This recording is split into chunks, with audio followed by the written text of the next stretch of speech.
आपका आभार व्यक्त करना चाहूँगी कि आपने मुझे प्रश्न पूछने का अवसर दिया। मेरा प्रश्न हमारे स्वास्थ्य विभाग के मंत्री जी से है कि गंभीर बीमारियों से पीड़ित मरीजों के लिए सरकार के द्वारा क्या योजनाएं बनाई गई हैं उसके रोकथाम के लिए, हमारे गरीब जनता की मदद के लिए। अध्यक्ष जी, बड़ा ही निराशापूर्ण जवाब आया है। मुझे ऐसा प्रतीत होता है कि जब जब सत्र में पिछले 2.5 वर्षों में आपके विभाग के द्वारा जब भी प्रश्न पूछे गए हैं तो आपका एक सेम आंसर है कि हमने इतने जिला अस्पताल, इतने मेडिकल कॉलेज, इतनी डायलिसिस की मशीन, इतने एम्बुलेंस। अध्यक्ष जी, मेरा बड़ा ही स्पष्ट सा सवाल था, और अगर आपने ये बताया है कि आपके इतने जिला अस्पताल, इतने मेडिकल कॉलेजेस हैं, तो मैं इस सदन के माध्यम से जौनपुर से जो हमारा मेडिकल कॉलेज है उसकी कुछ पिक्चर है वो आपको दिखाना चाहूंगी कि जहां पे काला पानी तैर रहा है, जो बिल्डिंग्स हैं वो बनने से पहले खंडहर हो चुकी हैं, ये स्थिति है। और आप इसे गिना करके जवाब देना चाहते हैं कि आप अपने विभाग में क्या कार्य कर रहे हैं। मैं ये टेबल कर दूंगी अध्यक्ष जी, ताकि ये मंत्री जी के पास जो असली पिक्चर्स है वो पहुंचे और उन्हें पता चले कि जो बार बार आप ये कहते हैं कि हमने मेडिकल कॉलेजेस बना दिए, जिला अस्पताल बना दिए, उन जिला अस्पतालों और मेडिकल कॉलेजेस की क्या स्थिति है। कुछ दिन पहले वहां के बच्चे धरना दे रहे थे, जिन्हें हम देश का भविष्य और आगे मेडिकल कॉलेजेस में एज ए डॉक्टर देखने वाले हैं। आज उनके पास ना शुद्ध पेयजल है, ना बिजली है, ना पानी है। हम मरीजों को क्या ठीक करेंगे मंत्री जी? हमारे तो डॉक्टर बीमार हो रहे हैं, कभी डेंगू, कभी मलेरिया और कभी जॉन्डिस से। ये स्थिति है अध्यक्ष जी। It is really shame for the UP health minister and the department of health ministry. और आज सेंट्रल में तीसरे टेन्योर के बाद भी अगर मेडिकल कॉलेजेस की ये स्थिति है, definitely a shame for this सरकार कि आप इस तरीके की स्थिति ला करके रखी है आपने। अध्यक्ष जी, जवाब में इन्हें ये देना चाहिए था कि गंभीर बीमारियों के लिए जो हमारे डॉक्टर्स होते हैं, चाहे वो पैलिएटिव मेडिसिन के डॉक्टर्स हो, चाहे आपके ऑन्को सर्जन्स हो, ऑन्कोलॉजिस्ट हो, गायनेकोलॉजिस्ट हो, न्यूरो एनेस्थीसिया डिपार्टमेंट के डॉक्टर्स हो, चाहे आपके कार्डियो सर्जन्स हो, सीटीवीएस के सर्जन्स हो, आपने कितने डॉक्टर्स को बढ़ा, कितने डॉक्टर्स को आपने बढ़ाया? आज पेशेंट्स के अनुपात में आपके पास कितने आईसीयू के बेड्स हैं, कितने वेंटिलेटर्स हैं? अगर ये जवाब आता तो वाकई मुझे लगता कि आपके विभाग को कोई जानकारी है और सही में आप सरकार की और जनता के लोगों के लिए कुछ काम कर रहे हैं। अध्यक्ष जी, मैं वापस से अपने प्रश्नों पे आऊंगी कि मंत्री जी, सिर्फ और सिर्फ आपसे 2 प्रश्न हैं और उसके उत्तर गोल गोल ना घुमा करके सीधी तरीके से बस बता दीजिए कि आज उत्तर प्रदेश कैंसर जैसी बीमारी में देश में टॉप कर रहा है। ये प्रदेश आज इस समय वर्तमान में 2024 में हमारे पास कैंसर के 16 लाख मरीज हैं और हर वर्ष 2 लाख मरीज आपके बढ़ते चले जा रहे हैं। और इन गरीब मरीजों के पास ना तो पैसा है इलाज कराने के लिए और ना अस्पतालों में बेड्स। इन परिस्थितियों में अगर वो मरीज किसी प्राइवेट अस्पताल में जाता है, बड़ा बड़ा एस्टिमेट मिलता है। क्या सरकार कैंसर के सारे उत्तर प्रदेश के मरीजों को उनका जो एस्टिमेट जहां से भी बन करके आता है उसका एक मुश्त में पैसा उपलब्ध कराएगी कि नहीं कराएगी? मेरा दूसरा सवाल है मंत्री जी कि आज जब आपने जवाब नहीं दिया कि आपके पास सुपर स्पेशलिटी के डॉक्टर्स कितने बढ़ गए हैं, पेशेंट्स के अनुपात में वेंटिलेटर और आईसीयूज कितने हैं, तो इन परिस्थितियों में जितने भी आपके प्राइवेट उत्तर प्रदेश के हॉस्पिटल्स रन कर रहे हैं जहां पे वेंटिलेटर्स और आईसीयू की सुविधा उपलब्ध है, उनको पीपीपी मॉडल पे, सरकार तो पीपीपी मॉडल पे बहुत काम कर रही है, जगह जगह पर आप इसके बारे में एडवर्टीजमेंट करते रहते हैं। तो आईसीयू और वेंटिलेटर, क्योंकि ये ऐसे मरीज होते हैं, ब्रेन हैमरेज के मरीज होते हैं, इनके पास समय नहीं होता है। मंत्री जी, अगर एक्सीडेंट हो गया, आज बीपी बढ़ गया और ब्रेन हैमरेज हो गया तो तुरंत उसका ऑपरेशन होना है, लेकिन उनके पास पैसा नहीं होता ना वेंटिलेटर पे देने के लिए, ना उन वेंटिलेटर्स पे रहने के बाद।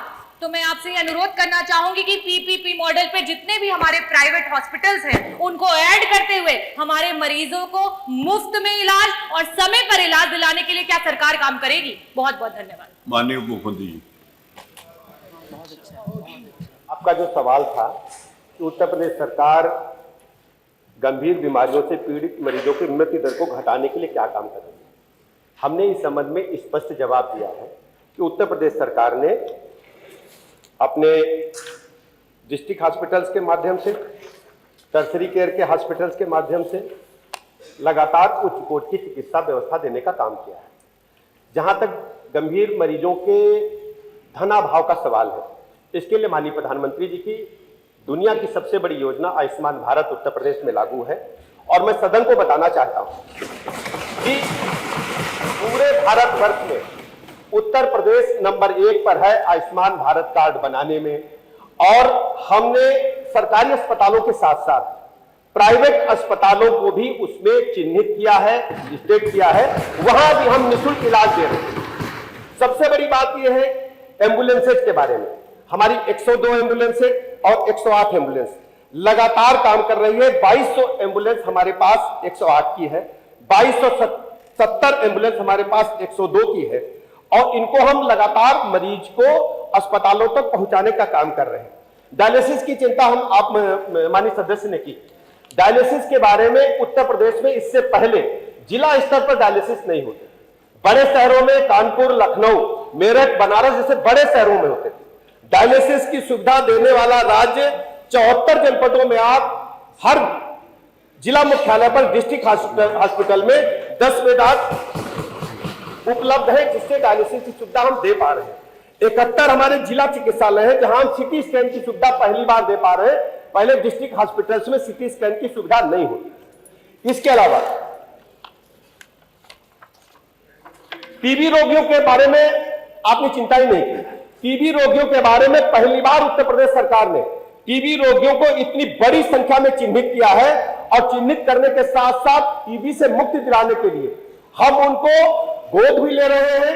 हमारे सभी अधिकारी, हमारे माननीय विधायकगण, हमारे जनप्रतिनिधिगण, और उनको पोषण सामग्री भी उपलब्ध करा रहे हैं।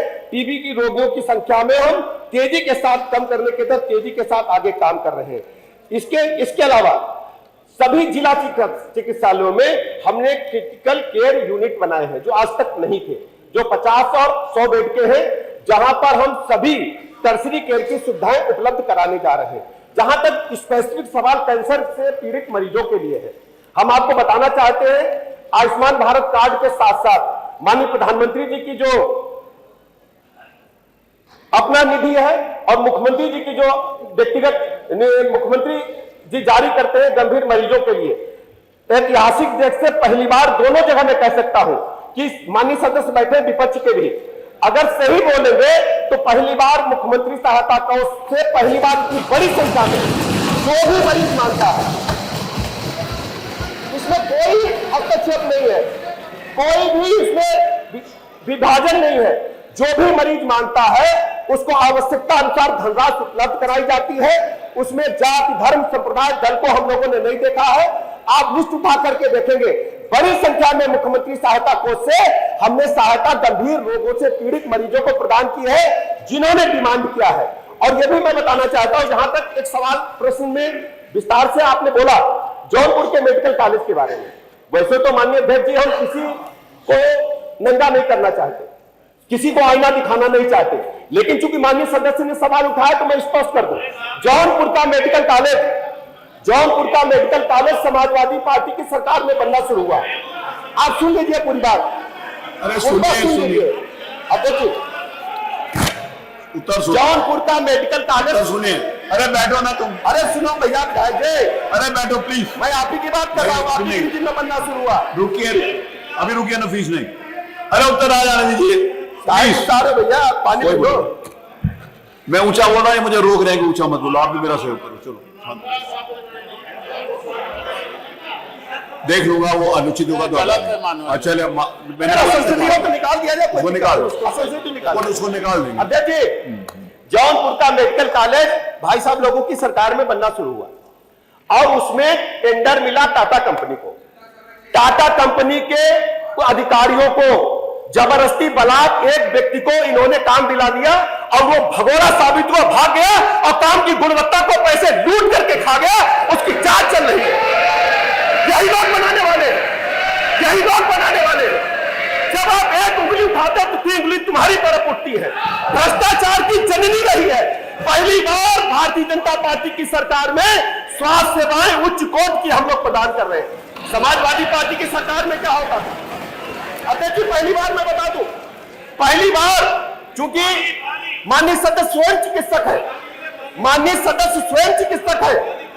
एक बात साहब सुनिए, आप जो चिकित्सक है समझ पाएंगे, जो जांच भी कराएंगे और जेल भी भेजेंगे, कोई बचेगा नहीं भ्रष्टाचारी। अध्यक्ष जी, माननीय सदस्य स्वयं चिकित्सक है। पूरे भारत के इतिहास में पहली बार हो रहा है कि हम विशिष्ट श्रेणी के चिकित्सकों को 5 लाख रुपए तक रिवर्स बिडिंग से दे रहे हैं। आज तक इतिहास में नहीं हुआ है, पहली बार हो रहा है। नहीं, आपको इजाजत नहीं है। प्लीज बैठिए, पानी जी बैठिए, ठंडा पानी पियो। मिस्टर तूफानी आप बैठिए, आपको इजाजत नहीं है। नहीं, किसी को कोई इजाजत नहीं, आपको भी नहीं है। उत्तर आ जाने, आप संतुष्ट हो या ना हो। आप नहीं, तूफानी जी जो कुछ भी तूफानी जी कह रहे हैं नहीं लिखा जाएगा। बैठिए तूफानी जी, नहीं है, आपको इस बात की इजाजत नहीं है। You are not allowed to speak. जो कुछ इन्होंने बोला नहीं लिखा जाएगा। ऐसे नहीं है कि कोई भी बीच में खड़ा होकर बोलना शुरू कर देगा। डॉक्टर आगे नहीं बैठिए, जिनका प्रश्न है बस लास्ट प्रश्न वो पूछेंगे बस। अध्यक्ष महोदय, मैं दोषी मंत्री जी को नहीं ठहराऊंगी, क्योंकि director general of medical education एक समय था कि एक डॉक्टर को नियुक्त किया जाता था उस पद पे। क्योंकि आज अगर इस सरकार को लगता है कि गूगल खोल करके आप डॉक्टर बन जाएंगे और आपको इस विभाग के बारे में A to Z सब पता चल जाएगा, तो ये आपकी गलतफहमी है। Director general of medical education जब तक एक डॉक्टर नहीं होगा तब तक उसे पता नहीं चलेगा कि आपकी स्वास्थ्य व्यवस्था कैसे ठीक होगी। और आज सिर्फ मरीजों का नहीं, डॉक्टरों का भी बहुत बुरा हाल है आपकी सरकार में। और प्रश्न क्या मैं आपका? आपसे प्रश्न ये प्रश्न पूछना चाहूंगी कि क्या सरकार डीजीएमई के पद को चेंज करके आईएएस ऑफिसर से हटा करके एक डॉक्टर जो उस विभाग के बारे में पूरी जानकारी रखता हो उसको वहां पे बिठाएगी या नहीं बिठाएगी? For exclusive and insightful videos, subscribe to our new channel ABP Live Premium.